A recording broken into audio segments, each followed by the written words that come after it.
लेकिन बुलडोजर कार्रवाई पर एक बयान तो आ ही चुका है, वो भी आप भी जानते होंगे। आप अपने स्टेटमेंट को रखिए, फिर दुबे साहब पर आएंगे। नहीं, ये भाजपा के लोग सुप्रीम कोर्ट के जजों तक को धमकाते हैं, सुप्रीम कोर्ट के जजों के ऊपर टिप्पणी करते हैं। अभी ऑपरेशन सिंदूर की भी यहाँ पर मुफ्ती चमन कासिम साहब बात ले आया करके, अभी कर्नल सूफिया को लेकर के अभद्र टिप्पणी कौन कर रहा है? कोई विपक्षी दल का नेता कर देता तो हाहाकार मच जाता।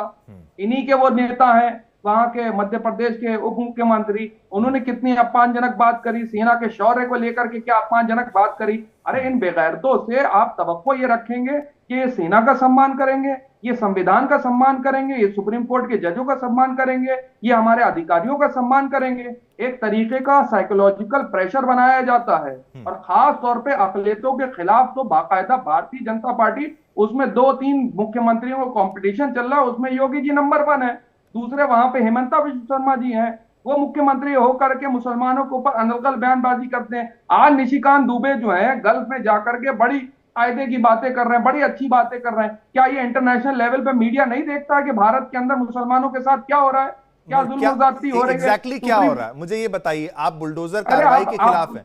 नहीं, मुझे अच्छा ठीक है, सही है। एक सेकंड आप बुलडोजर कार्रवाई पर आके आप ऑपरेशन सिंदूर के लिए डेलीगेशन गए, आप कहीं और उसको ले जा रहे हैं। वहां तो सभी गए, वहां तो ओवैसी भी गए, ओवैसी भी गए हैं ना। पूरे विश्व देखिए, विश्व स्तर पर भारत के अंदर क्या हो रहा है निगाह टिकी। क्या अभी अलीगढ़ के अंदर घटना नहीं हुई लिंचिंग के नाम पर? क्या करा गया? कितनी लिंचिंग होंगी?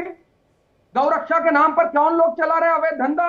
क्या उनको सरकार का संरक्षण नहीं प्राप्त है?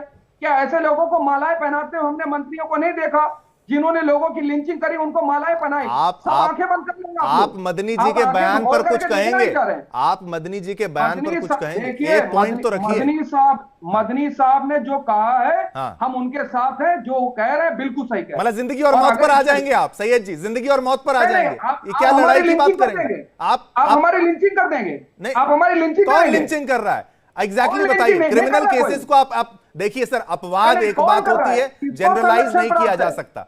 अपवाद एक चीज है, अपवाद नहीं, साफ शब्दों में सुन ले। नहीं ठीक है, एग्जैक्टली आप समर्थन कर रहे हैं तो आप एग्जैक्टली बात भी रखेंगे ना अपनी, उनके स्टेटमेंट के साथ हैं। लग रहा है, सुनिए बिल्कुल है, क्योंकि मुसलमानों के ऊपर लिंचिंग करी जा रही है, ऐसे लोगों को सरकार का संरक्षण प्राप्त है। सौरभ दुबे समय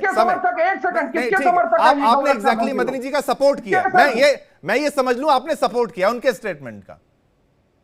मैं उनके स्टेटमेंट को इसलिए समर्थन कर रहा हूं जो घटनाएं हो रही है लिंचिंग की, नहीं वो बुलडोजर कार्रवाई पर बोल रहे हैं। ठीक है आपकी बात। सौरभ दुबे फटाफट सर, प्लीज सबको मौका। हाँ सौरभ दुबे पहले, सब पर आऊंगा एक एक करके। दुबे जी बोलिए। देखिए शिवम भाई, चाय से ज्यादा केतली गर्म दिखाई दे रही है, मदनी से ज्यादा जो है सैयद जवाद यहाँ पर बहुत गर्म मिजाज के दिखाई दे रहे हैं। देखिए ये देश धमकी से तो ये देश धमकी से तो चलता नहीं है। पाकिस्तान ने धमकी दी थी तो उसको हमारी सेना ने किस तरह से नेस्तनाबूद किया और सबने देखा। रही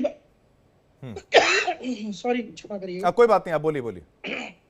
रही बात जिस प्रकार से मदनी साहब हो या तमाम ऐसे घर के अंदर लोग हैं जो मुसलमानों के अधिकारों को छीनना चाहते हैं, जो मुसलमानों के बच्चों की शिक्षा की गुणवत्ता को खराब करना चाहते हैं। ठीक है, 14 लाख बच्चे जो है वो मदरसों में पढ़ रहे हैं। अगर मदरसा जो है वो संविधान से चलता है तो जो हमारे पाठ्यक्रम है उनसे चलेगा।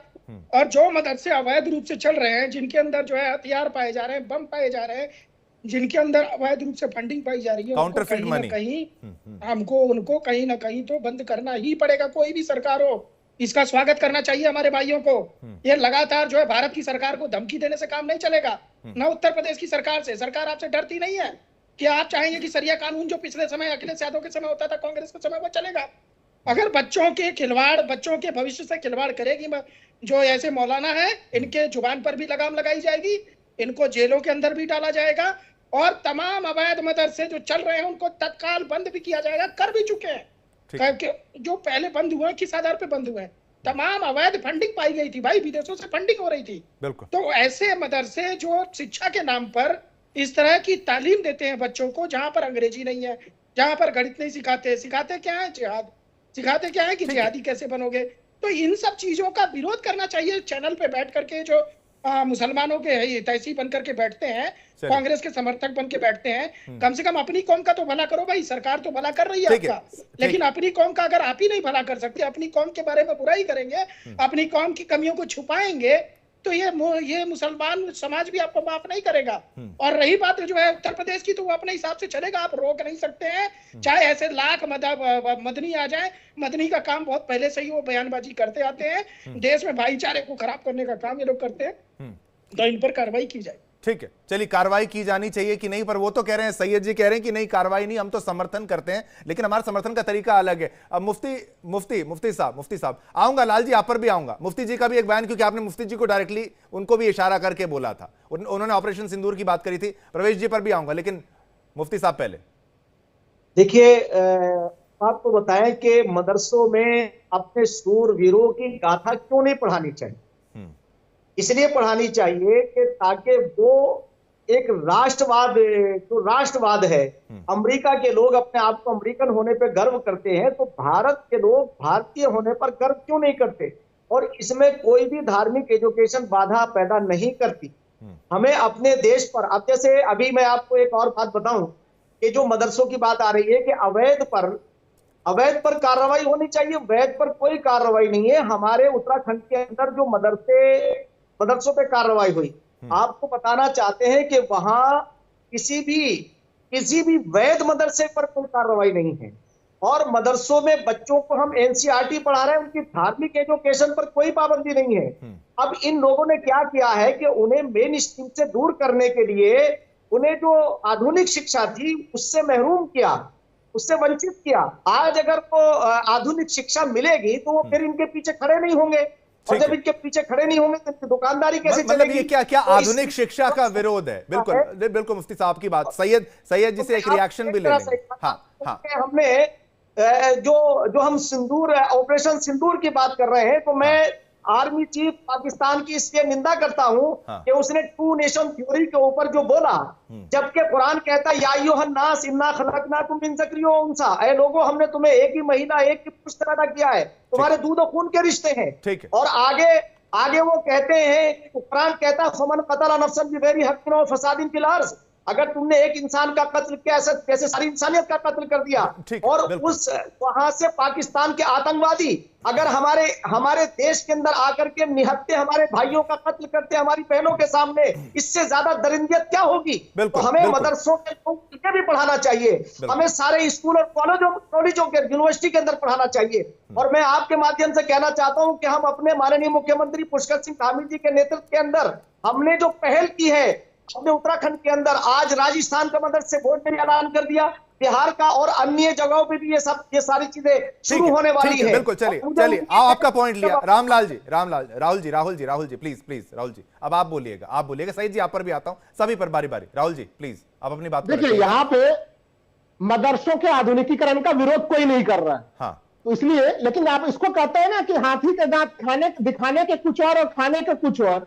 अरे भाई, केंद्र सरकार के बजट में देख लीजिए, अल्पसंख्यक मंत्रालय का बजट कम हो रहा है। राज्य सरकार के बजट में देख लीजिए, वजीफे के बजट में कटौती हो रही है। और नारा और स्लोगन दे रहे हैं कि मदरसों का आधुनिकीकरण होना चाहिए। तो ये तो देखिए डबल स्टैंडर्ड आपको सीधे तिवंजी जी दिखाई दे देगा कि बोलने के लिए अच्छी अच्छी बातें बोल दी जाए। कौन विरोध कर रहा है? बिल्कुल कीजिए मदरसों का आधुनिकीकरण, लेकिन वो उसके लिए तो आप फंड ही नहीं दे रहे हैं। दूसरी चीज, एक बड़ी आपत्तिजनक चीज कही गई कि मौलाना मदनी साहब धमकी दे रहे हैं। देखिए, मैंने पहले भी कहा कि वो धमकी वाला बयान नहीं, वो दिल का दर्द का बयान है, उसको धमकी के रूप में नहीं देख सकते। भाई आपको किसी को हमें दिल का दर्द हो, हम तो नहीं कह देंगे जिंदगी और मौत की बात आ जाएगी, लेकिन मदरसों पर एक पॉइंट, लास्ट 30 सेकंड्स यहां पर। राहुल जी आपको 30 सेकंड, फिर सैयद पर भी आना है मुझे। अब चलिए, एक भाई 4000, देखिए कई जो मदरसे हैं फॉरेन फंडिंग का उन पर आरोप है, उनको वहां पर प्रोब किया जा रहा है। 10 सेकंड सैयद जी, 10 सेकंड। नहीं, देखिए, मैं तो खुद कह रहा हूँ, no justice for Muslim, Dalit and OBC right now. ठीक, और खासतौर पर उत्तर प्रदेश के अंदर तो होता ही नहीं। दूसरी चीज मैं कह रहा हूं, अभी मुफ्ती शमून कासमी ने राष्ट्रवाद की परिभाषा क्या है, और मुफ्ती शमून कासमी साहब भी उसी मदरसे से पढ़ करके निकले हैं, और आज मदरसा बोर्ड ठीक है, तो वो मदरसों के सपोर्ट में, बस में इतना ही समय था। मुफ्ती साहब, सैयद साहब, लाल साहब और दुबे जी, आप सभी का बहुत बहुत शुक्रिया अपना कीमती वक्त निकालने के लिए। मुद्दा ये समझने के लिए था कि भाई जो एक्शन हो रहा है उस पर बयान अगर देना है